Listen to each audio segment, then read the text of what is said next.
প্রণমী তোমারে বন্ধুরা। গল্পমালার দেশে প্রথম গল্প আদরিনীর তৃতীয় খণ্ড শুরু হচ্ছে। উল্লিখিত ঘটনার পর সুদীর্ঘ 5টি বৎসর অতীত হইয়াছে।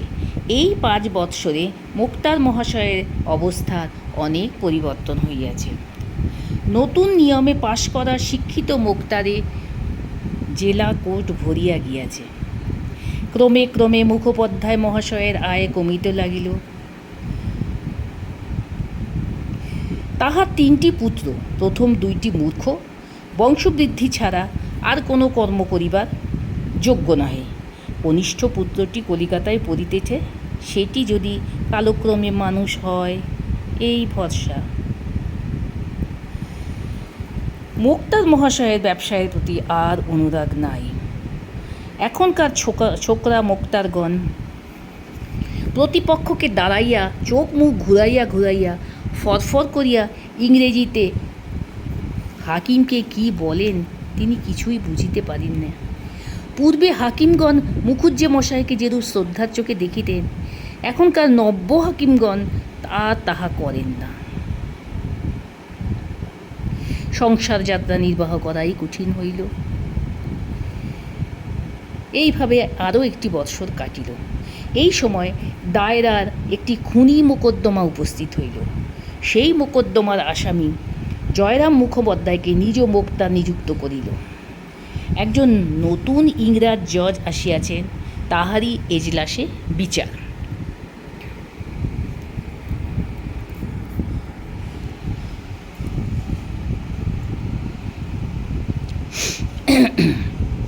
তিন দিন যাবৎ মোকদ্দমা চলিল। অবশেষে মোক্তার মহাশয় উঠিয়া বলিলেন, জজ সাহেব বাহাদুর ও এসেসর মহোদয়গণ। বক্তৃতা শেষে এসেসরগণ মুখোপাধ্যায়ের মক্কেলকে নির্দোষ সাব্যস্ত করিলেন। জজ সাহেবও তাহাদের অভিমত স্বীকার করিয়া আসামিকে অব্যাহতি দিলেন। জজ সাহেবকে সেলাম করিয়া মোক্তার মহাশয় নিজ কাগজপত্র বাঁধিতেছেন, এমন সময় জজ সাহেব পেশকারকে জিজ্ঞাসা করিলেন, এই উকিলটির নাম কি? পেশকার বলিল, উহার নাম জয়রাম মুখার্জি। উনি উকিল নহেন, মোক্তার। প্রসন্ন হাস্যের প্রতি জজ সাহেব জয়রামের প্রতি চাহিয়া বলিলেন, আপনি মোক্তার? জয়রাম বলিলেন, হ্যাঁ হুজুর, আমি আপনার তাবেদার। জজ সাহেব পূর্ববৎ বলিলেন, আপনি মোক্তার? আমি মনে করিয়েছিলাম আপনি উকিল। যেরূপ দক্ষতার সহিত আপনি মোকদ্দমা চালাইয়াছেন, আমি ভাবিয়াছিলাম আপনি এখানকার একজন ভালো উকিল। এই কথাগুলি শুনিয়া মুখোপাধ্যায়ের সেই ডাগর চক্ষু 2টি জলে পূর্ণ হইয়া গেল। হাত 2টি জোর করিয়া কম্পিত কণ্ঠে বলিলেন, না হুজুর, আমি উকিল নহি, আমি একজন মোক্তার মাত্র, তাও সেকালের নিয়মে শিথিল নিয়মের একজন মূর্খ মোক্তার। ইংরেজি জানি না হুজুর। আপনি আজ আমার যে প্রশংসা করিলেন, আমি জীবনে শেষ দিন অবধি তাহা ভুলিতে পারিব না। এই বুড়া ব্রাহ্মণ আশীর্বাদ করিতেছে, হুজুর হাইকোর্টের জজ হন। বলিয়া ঝুঁকিয়া সেলাম করিয়া মোক্তার মহাশয় এজলাস হইতে বাহির হইয়া গেলেন। ইহার পর আর তিনি কাছারি যান নাই। ব্যবসা ছাড়িয়া কায়ক্লেশে সংসার চলিতেছে। একদিন প্রভাতে মোক্তার মহাশয় বৈঠকখানায় বসিয়া নিজের অবস্থার বিষয়ে চিন্তা করিতেছেন। এমন সময় মাহুত আদরিনীকে লইয়া নদীতে স্নান করিতে গেল। অনেক দিন হইতে লোকে তাহাকে বলিতেছিল, হাতিটি আর কেন, ওকে বিক্রি করে ফেলুন, মাসে 30-40 টাকা বাঁচে। কিন্তু মুখুজ্জে মহাশয় উত্তর করিয়া থাকেন, তার চেয়ে বলো না কেন, তোমার এই ছেলে পিলে নাতনিদের খাওয়াতেও তো অনেক টাকা ব্যয় হয়েছে, ওদের একে একে বিক্রি করে ফেলো। এই রবক্তির পর তো আর কথা চলে না।